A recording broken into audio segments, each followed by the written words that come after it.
안녕하세요. 저는 경기도 모처에서 공인중개사로 일하고 있는 30대 중반 워킹맘입니다.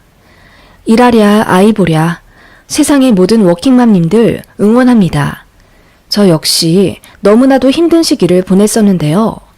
그래도 노력은 절대 배반하지 않는다고 고생 끝에 매달 최소 600에서 800만 원 정도는 안정적으로 수입을 얻게 되었습니다. 이렇게 되기까지 얼마나 많은 눈물을 흘렸는지 모릅니다.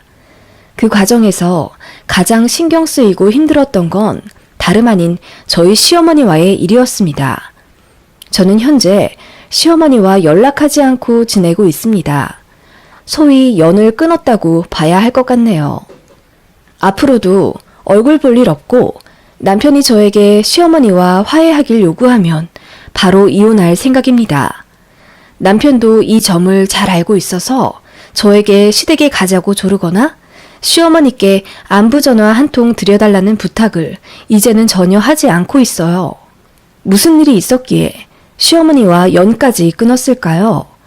제가 심하다고 생각되실 분들도 계시겠지만 이해해 주시는 분들도 많을 것 같아 글을 한번 써봅니다. 저는 공기업의 파견직 비서로 오래 일했습니다. 비서라고 하면 커피만 타주는 능력 없는 마네킹 같은 여자라고 생각하시는 분들도 계실 텐데 막상 비서의 업무를 자세히 들여다보면 이렇게 바쁠 수 없습니다. 새벽 6시에 출근해 저녁 8시까지 일했고 늘 긴장 속에서 업무하며 보스가 시키시는 다양한 지시사항들을 처리해야 했습니다. 영화 악마는 프라다를 입는다를 보신 분들이 계시려나요? 저는 그 정도까지의 난이도는 아니었지만 거의 비슷하다고 봐야 했어요. 제 보스가 굉장히 까다로운 분이셨고 업무에 있어서 완벽주의자 같은 성향이 있으신 터라 그거 맞춰드리는 게 너무나도 힘들었습니다. 미팅 가시기 전 참석자분들의 프로필을 정확하게 분석 정리해서 올려드려야 했고 특히 오찬에 예민하신 분이라 저는 여의도 전 지역 식당과 그 메뉴들을 줄줄 꿰고 있어야 했습니다. 이건 약과였고 늘 보스께서 무언가를 요구하시기 전에 모든 걸 준비해야 하는 것이 전문 비서의 일이었고 평일 12시간 근무는 물론이고 퇴근 후 주말까지 제 핸드폰은 늘 진동이나 무음이 아닌 벨소리로 해놓고 언제 내려올지 모를 지시에 대비해 긴장 속에서 살아야 했습니다. 그렇게 7년 정도 일하니 면역 체계가 완전히 망가져 위염, 장염, 편도염 등 온갖 염증에 시달렸고 갑상선 수치 역시 비정상적이 되어 몸이 완전히 축나 버리더라고요. 그래서 사직서를 냈는데 비서실에서 제 연봉을 40% 올려주겠다고 이례적으로 정직원까지 시켜줄 테니 더 버텨달라 잡기까지 하더라고요. 달콤한 제안을 뒤로 한 채 건강을 챙기기 위해 저는 퇴직했습니다. 그 과정에서 그 직장에서 만난 대리님과 감정이 깊어져 연애를 하게 되었어요. 조금 더 일찍 서로의 마음을 알았으면 사내 연애를 했을 텐데 제가 퇴사하고 나서 사귀게 되었죠. 대리님은 예전부터 저에게 호감을 가졌었는데 제가 늘 바빠 보여 커피 한잔 하잔 말도 못했다더군요. 대신 이따금 제 책상에 초콜릿 같은 주전부리를 올려놓고 왔다는 이야기를 뒤늦게 알고 그 배려심에 더 반하게 되었어요. 그게 바로 지금의 남편입니다. 저희는 그렇게 약 1년간을 열심히 연애하다 결혼하게 되었습니다. 남편은 소위 시내 직장이라 불리는 공기업 대리였고 저는 7년 다니던 직장을 퇴사하고 다시 비서직으로 돌아가기가 두려워져서 카페 알바를 하며 릴렉스 하던 중이었어요. 솔직히 말하면 조건이 안 맞아도 너무 안 맞죠. 누가 봐도 제 스펙이 너무나도 낮았고 이 점은 시댁에서도 눈엣 가시였어요. 처음엔 저를 엄청 반대하셨습니다. 특히 시어머니께서요. 학벌도 앵간치 안 맞아야지. 우리 아들은 내놓으라 하는 명문대 졸업해서 남들 다 부러워하는 공기업 들어가 이제 승승장구할 일만 남았는데 우리 아들이 뭐가 아쉬워서 파견직이나 하던 애랑 결혼을 한단 말이야. 심지어 지금은 백수잖아. 엄마, 백수는 아니고요. 지금 카페에서 일하고 있어요. 그리고 내가 안정적으로 잘 버는데 와이프 될 사람 직장이 있고 없고가 뭐가 중요해요. 내가 좋아서 하고 싶은 결혼이에요.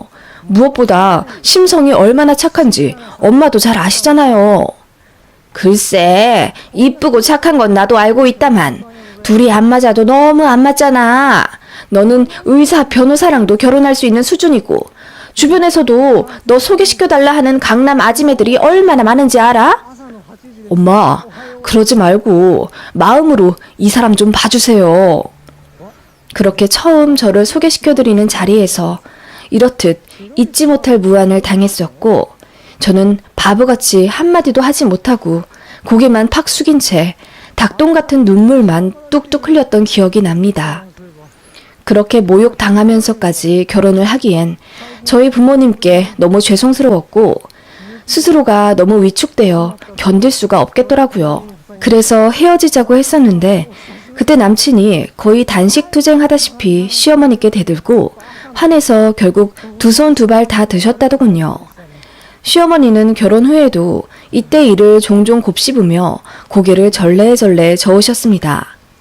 그냥 계속 만나보라 할 걸 그랬어. 새애기 네가 헤어지자고 해서 괜히 로미오와 줄리엣 마냥 애틋해졌지 뭐니. 가만히 냅두면 알아서 헤어졌을 텐데 너 일부러 그랬지? 이러시며 결혼 내내 저를 무시하고 모욕 주시던 시어머니였습니다. 결혼 준비 과정에서 잡음 역시 당연히 있었죠. 시댁에서 예물 예단을 정말 도가 넘치게 요구하셨습니다. 시어머니, 시누이, 시할머니까지 전부 입을 수 있게 밍크코트 3벌을 최고급으로 해오라 하시질 않나 저에게는 300만 원짜리 목걸이 주시면서 시어머니 당신께서는 800만 원짜리 시계를 사달라 하시더군요. 게다가 가전은 몰라도 가구는 압구정에서 디자이너 제품으로 해야 한다며 소파 하나에 1200만 원짜리를 골라 저에게 구입하라며 사진 찍어 보내시기도 했고 신혼집 들어가는 간장 종지 하나까지 전부 시어머니의 허락을 받아야 넣을 수 있다며 듣도 보도 못한 갑질을 하셨습니다. 반전은 시댁에서는 남편 결혼하는데 1원 한 장 지원 안 해주셨다는 점입니다. 남편은 소위 개천용이에요. 시댁은 수입이 그렇게 많지 않으십니다. 시아버지는 용역일 하시며 근근히 버셨는데 그나마도 허리를 다치신 이후로는 일을 전혀 못하셨어요. 실질적인 생계를 책임지신 건 시어머니셨는데 어머님 역시 이렇다 할 자격증이나 학벌이 없으신 관계로 청소나 공사 자빌 보조 등을 하시며 일을 하셨어요. 남편은 학원 과외 한 번 안 받고 혼자 공부하며 스스로 앞길을 개척한 케이스였고요. 시누이는 그냥 평범하게 전문대 들어가서 치위생사 성실히 하고 있습니다. 아무튼 그런 집안이라 사실상 재산이랄 것도 없고 남편이랑 신우가 매달 보내주는 돈 아니면 노후 준비할 것도 없는 상태셨습니다. 반면에 저는 남편보다는 학벌 직장의 스펙은 낮지만 집이 잘 살아요. 친정엄마가 외갓집에서 증여받은 재산이 좀 있으셔서 저 고등학생 때 40평대 큰 집으로 갑자기 이사간 기억도 납니다. 그래서 신혼집도 저희 엄마가 해주셨어요. 제가 남편보다 기우는 결혼을 하는 터라 시어머니가 별로 안 좋게 생각하시는 거 다 아시고 조금이라도 덜 흠 잡히려 신혼집을 해주시겠다 하셨어요. 그래서 5억 중반대로 서울 외곽 쪽에 있는 아파트를 하나 매매를 해서 들어갔습니다. 시어머니의 과한 예물예단 요구는 저희 친정에서 신혼집을 매매해주겠다는 말 한마디에 쏙 들어가더군요. 안 그래도 계속 과하게 요구하면 파혼하려고 생각하고 있었는데 저희 친정에서 집을 해주시겠다 하니 알아서 입을 싹 닫으시더군요. 저희 집이 시댁보다 잘 사는 건 알고 있었는데 집까지 턱턱 해줄 정도인지는 모르셨는지 놀라시기까지 했죠. 그 이후로 그냥저냥 스무스하게 흘러간 결혼 준비였고 다행히 큰 잡음은 없이 평범하게 결혼 잘 끝냈습니다. 남편은 신혼집 해준 저희 친정 부모님께 너무나도 감사해하면서 사위 노릇 충실히 잘 하려고 노력 많이 했죠. 시어머니는 그것조차 마음에 안 들어서 아들 빼앗겼다고 표현하실 정도였죠. 그래도 남편이 워낙 좋은 사람이고 서로 많이 좋아했기 때문에 결혼한 것만으로도 저희는 정말 행복했습니다. 둘만의 미래를 그리며 신혼생활을 잘 하고 있었어요. 남편은 제가 전업주부 하기를 강력하게 권유했습니다. 또 직장생활 하면 전처럼 몸 안 좋아질까봐 걱정돼. 무슨 부귀영화를 누리겠다고 당신까지 나서서 일을 하려고 해. 내가 버는 걸로도 충분하잖아. 혹시 부족하다면 그래도 아껴가면서 잘 살자. 여보 월급이 부족하긴 뭐가 부족해. 오히려 차고 넘치면 넘쳤지. 그게 아니라 나도 내 일을 좀 하고 싶어서 그래. 아기 생기기 전에 알바라도 하면서 반찬값이라도 벌고 싶어. 그러지 마. 당신은 그냥 쉬어.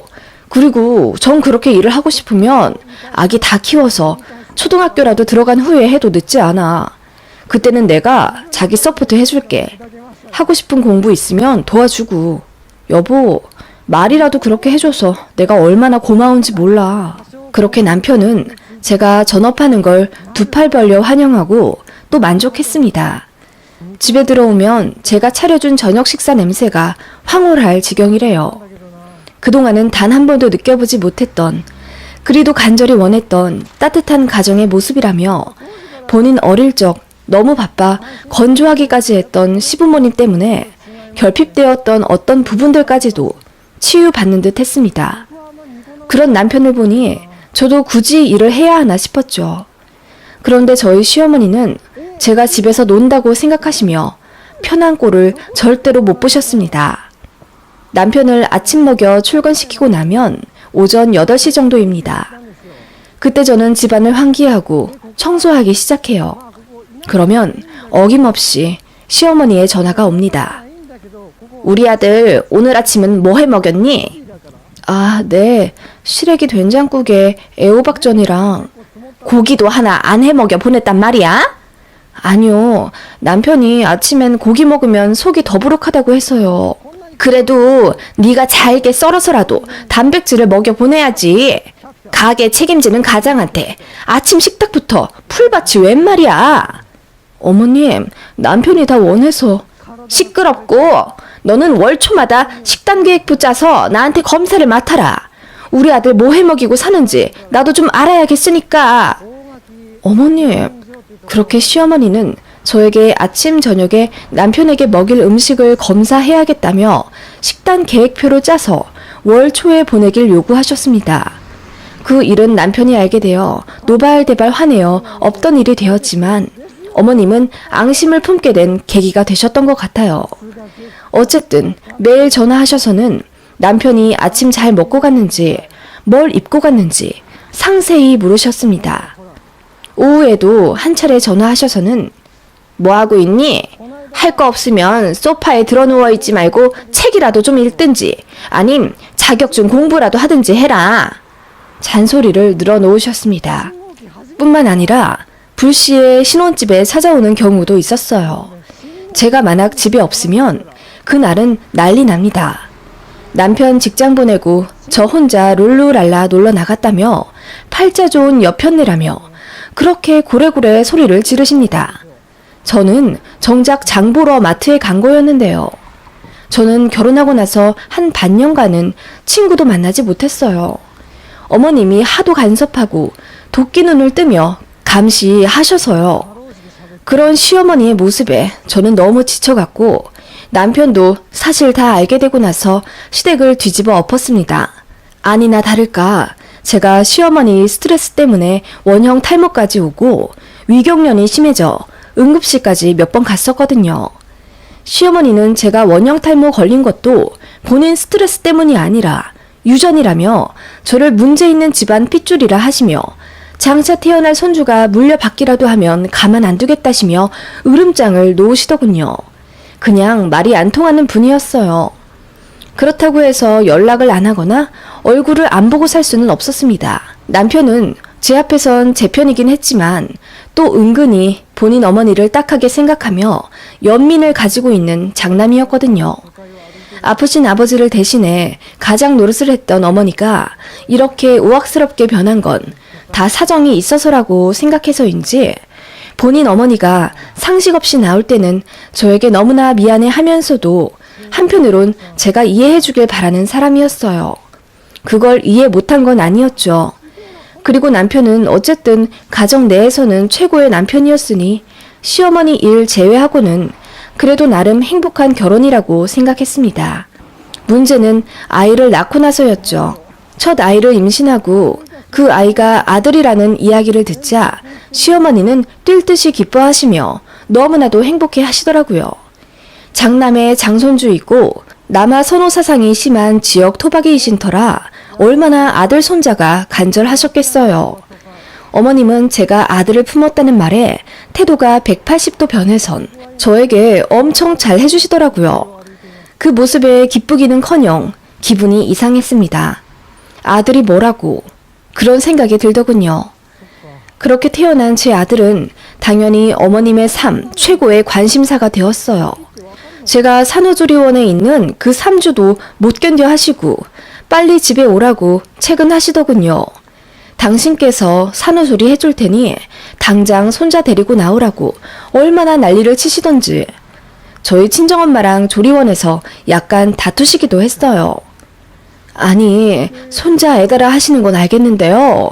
제 딸 몸조리는 제대로 해야 하지 않겠습니까, 사부인? 그러니까 내가 해주겠다고요. 우리 손자가 저기 불편하게 누워있는데 사부인은 마음이 아프지도 않으세요? 불편하다뇨. 저 간호사분들 다 신생아 전문가예요. 저희보다 잘 볼 텐데요. 그리고 사부인은 정말 손자 생각만 하시는군요. 우리 딸은 아직도 회복이 덜 됐는데 어찌 그러시나요? 그러니까 몸이라도 건강했으면 좋았잖아요. 몸이 원체 약해선 조금이라도 무리하면 병이 생긴다니 그건 며느리가 잘못한 거죠. 뭐라고요? 그렇게 친정엄마와 시어머니는 산후조리원에서 옥신각신 얼굴을 붉히는 일도 있었습니다. 그날 이후로 친정엄마는 시어머니 말만 하면 진저리를 치면서 너무 싫어하세요. 아무튼 그렇게 시어머니의 총애를 받은 제 아들이었고 역시나 아들 태어나고 나서 엄청 간섭하시더라고요. 조리원 퇴소하기 전부터 저희 신혼집에 가 계시던 시어머니는 제가 다 정리해 놓은 아이방이 마음에 안 든다며 처음부터 끝까지 다 갈아엎으셨더라고요. 게다가 아들에게 모유 먹이고 있는데 옆에서 빤히 보시다가 자세가 불편해 보인다며 강제로 아이 얼굴을 미시는 통에 아이가 분수토를 한 적도 있고요. 역시나 첨기적인 이야기가 왜 안 나오나 했어요. 아이 조리원 퇴소하고 나자마자 첨기적이 써야 한다며 어디서 광목천 한무대기를 가져오시더군요. 요즘은 첨기저기도 잘 안 쓸 뿐더러 쓰더라도 대나무 섬유로 만든 부드러운 걸 사용하는 게 추세거든요. 그런데 어머님이 가져오신 그 빳빳한 걸 굳이 쓰셔야 통풍이 잘 된다 고집하시며 시판 기저귀를 벗기고 광목천을 대시더니 결국 아이 엉덩이에 발진이 일어나더군요. 게다가 아이 수면 시간부터 옷 입히는 것까지 하나하나 전부 입대시며 제가 하는 모든 것들을 무시하고 혼내셨습니다. 너무 스트레스 받았고 산후 우울증이 왜 오는지 알겠더라고요. 결국 남편이 손을 써 시어머니를 다시 시댁에 보내드렸어요. 가시면서도 고래고래 소리를 지르면서 며느리가 내쫓는다고 동네방네 외치시더군요. 그런 시어머니입니다. 시간이 지나면서 조금씩 잠잠해지긴 했지만 여전히 여러 사건들은 많긴 했죠. 그러다가 이제 아이가 2돌이 지났어요. 남편과 상의 끝에 슬슬 어린이집을 보내야겠다 생각이 들어서 알아보는데 시어머니가 아니나 다를까 호통을 치시더라고요. 일도 안 하면서 뭘 벌써 애를 기관에 보내니? 3돌까지는 엄마가 끼고 있어야지. 아이를 온종일 어린이집에 맡기는 것도 아니고요. 오전에만 다닐 거라 점심 먹고 올 거예요. 그 정도는 사회성 발달에도 오히려 좋고요. 그냥 네가 여기저기 데리고 다니면 되지. 그 어린애가 뭘 한다고 벌써 어린이집에 보낸다니. 일도 안 하는 주제에. 너 애 보내고 띵가띵가 놀려고 그러지? 어머님, 정말 왜 그러세요? 24개월이면 보낼만 해요. 그리고 남들은 돌 되기 전에도 보내는데 왜 그러세요? 아가씨도 현준이 15개월에 어린이집 보냈잖아요. 아니, 그건... 저도 이제는 어느 정도 면역이 생기고 내공이 쌓여 어머님의 말도 안 되는 말에 나름 반격도 하며 살게 되었습니다. 아무튼 어머님은 별것에 다 트집을 잡으며 저를 깎아내리기 바쁘셨어요. 그게 이제 아이를 어린이집에 보내고 나서부터는 제가 일을 안 하는 것에 대해 꼬투리를 잡으셨어요. 이제 애도 어린이집 가는데 그 시간에 한 푼이라도 벌어야 하지 않겠니? 저도 그러고 싶은데요. 아이가 오전에만 어린이집 다니니 시간이 여의치 않아요. 저 일하려고 아이를 늦게까지 어린이집에 있게 하는 건 어머님도 싫으시잖아요. 그건 그렇다만, 그래도 애 1시간이라도 어디 나가 있을 때 뭐라도 좀 해. 질펀하게 누워있지 말고. 어머님, 제가 알아서 할게요. 이제 간섭하지 말아주세요. 이제 어머님의 무례한 공격에 더는 참을 이유가 없다고 생각해서 할 말은 하고 살았는데 어머님은 제가 아들 낳고 유세 부린다고 생각하시더군요. 그러거나 말거나 신경 안 썼습니다. 제가 어머님의 웬만한 공격에 다 의연하게 넘어가니 어머님은 제 유일한 단점이라고 여기시는 학벌과 직업을 물고 늘어져서 제게 모욕을 주기 시작하셨습니다. 남편보다 안 좋은 학교 나와서 직업도 제대로 없으니 결혼하고 나서 애만 보고 집에서 논다며 혀를 끌끌 차며 한 소리 하셨어요. 그것도 꼭 남편 없을 때만 그러시거나 저에게 따로 전화하셔서는 그러셨죠. 남편 앞에서 하면 남편이 길길이 날뛰며 뭐라고 하니까요. 아무튼 저희 아이가 5살이 되어 유치원에 가기 시작했는데 사실 그 전에 둘째를 계획했었거든요. 그런데 생각보다 둘째가 안 생기더라고요. 제 생각엔 어머님의 2, 3일에 한 번씩 오는 잔소리 전화 때문에 받는 스트레스 때문인 것 같았는데 몸도 안 좋은 며느리가 좋은 핑계 된다고 하실까봐 입 밖으로 단 한 번도 꺼내지 않았습니다.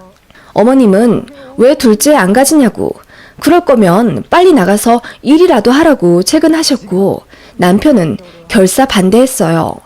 제가 전업하는 것에 만족하는 남편이었고 일한답시고 괜히 밖에 있으면 아이를 기관에 오래 두게 하니까 그걸 가장 염려스러워하는 사람이었습니다.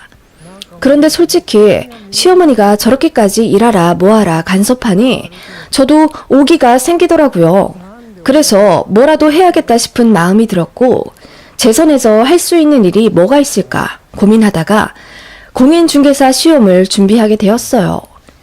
제가 공인중개사 준비해보겠다고 하자 남편은 그럼 힘들지 않은 선에서 해보라고 저를 응원했고 시어머니는 잔뜩 비웃으시며 그거 개나 소나 다 하는 것도 아닌데 네가 붙겠니?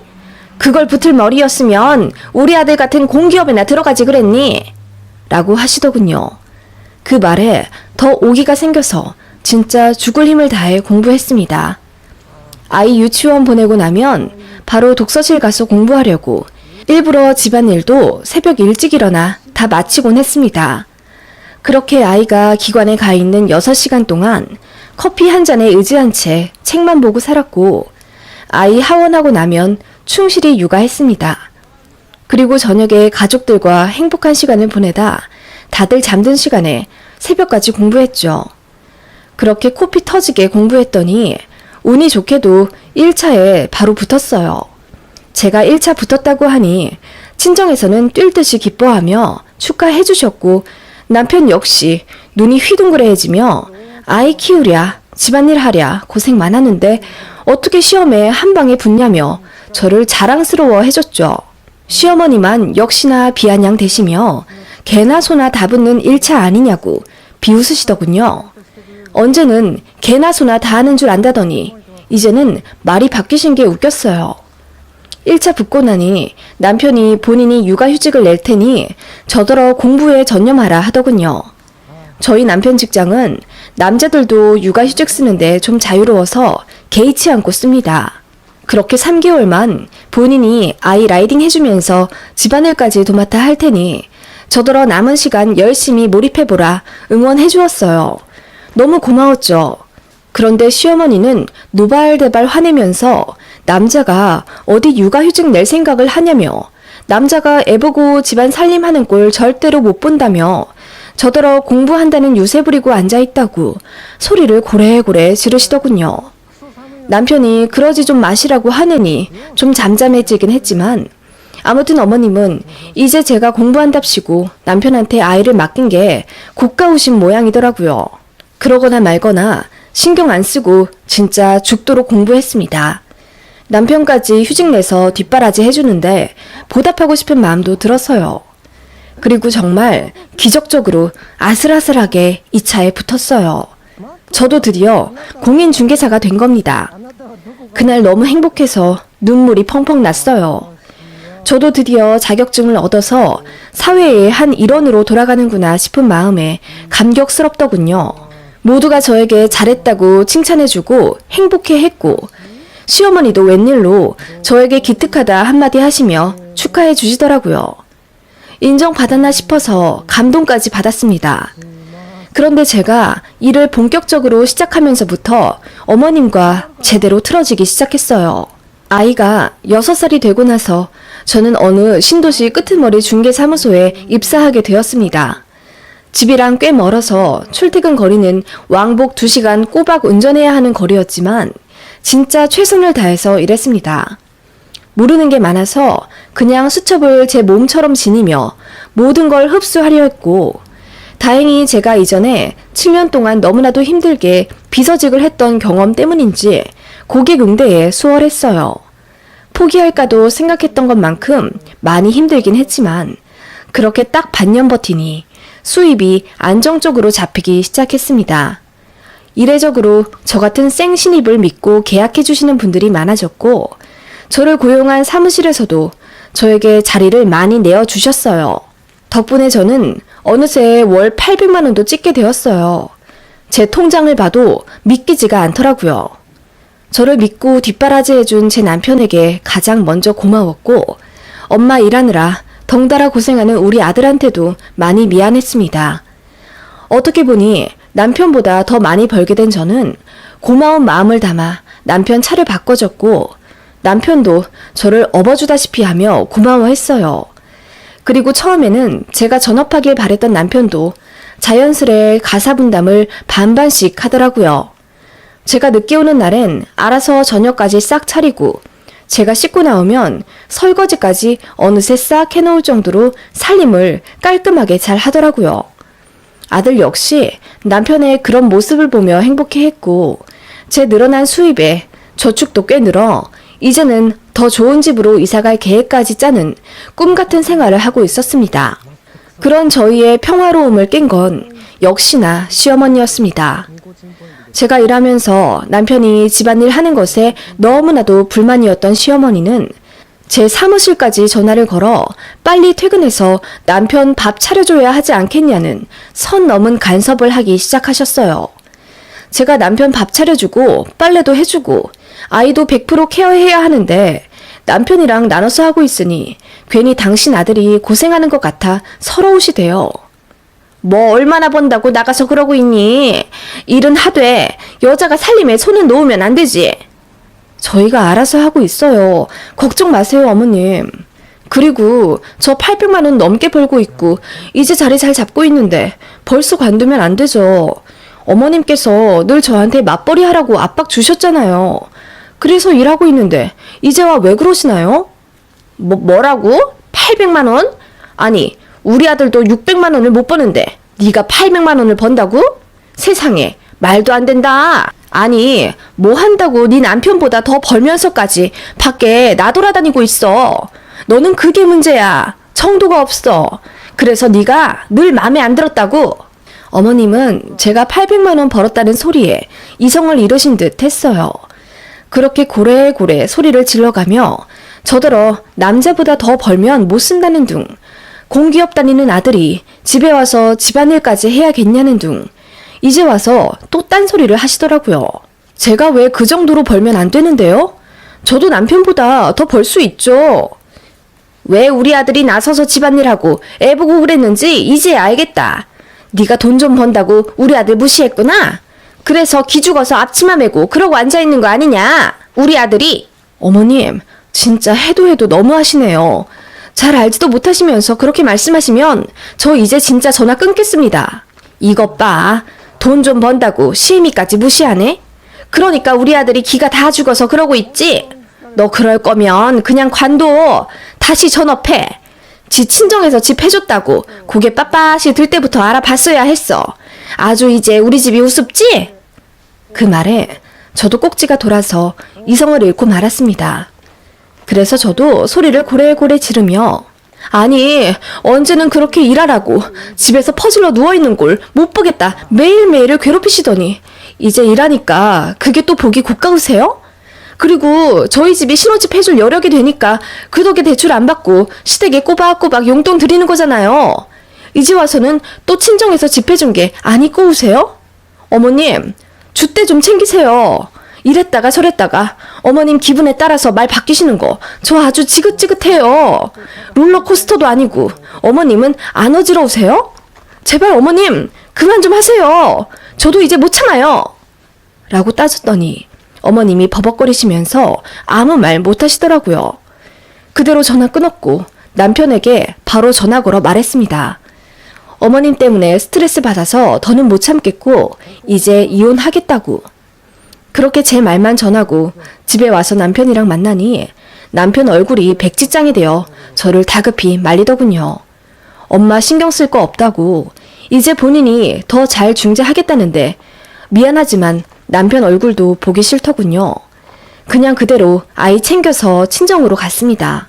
남편은 회사까지 휴가 써서 저 잡으랴 시댁 가서 한판 하랴 난리도 아니었습니다. 그러다가 아이가 아빠 보고 싶다는 한마디에 저는 눈물을 흘리며 다시 집으로 돌아갔고 다만 남편과 한 가지 약속을 했습니다. 앞으로 시어머니와 절대로 연락하지 않겠다고. 내게 며느리 노릇 바라면 이번에는 사정 안 보고 바로 이혼하겠다. 친정도 잘 살고 이제 돈도 당신보다 버는데 내가 뭐하러 시어머니 망언 듣고 참아야 하느냐. 그동안 참아왔던 응어리들을 모조리 뱉어냈더니 남편이 고개를 끄덕거리며 모두 인정하더군요.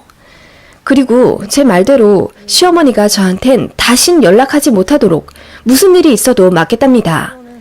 그 일 이후로 저는 정말로 시어머니 목소리 한 번도 못 들었습니다. 명절에도 안 갔어요. 아들한테는 지 사랑해주는 할머니일 텐데 무슨 잘못이 있겠냐 싶어 남편이랑 아들만 시댁으로 가끔 보내곤 했죠. 이렇게 몇 년 지내니 너무 편하더라고요. 남편도 이제 잡음 없이 행복하게 안정 찾으니 저에게 감히 며느리 노릇 부탁할 생각도 안 하고 있네요. 진작 할 말 하며 살 것을 괜히 속병 나도록 참고 살았던 지난날의 제가 한심스럽습니다. 그리고 저도 어머님의 지속된 가스라이팅에 스스로 많이 위축되어 있었던 것 같아요. 이제 행복만 가득했으면 좋겠습니다. 여러분들도 하고 싶은 거 마음껏 하시며 건강한 삶 사시길 기원할게요. 안 해?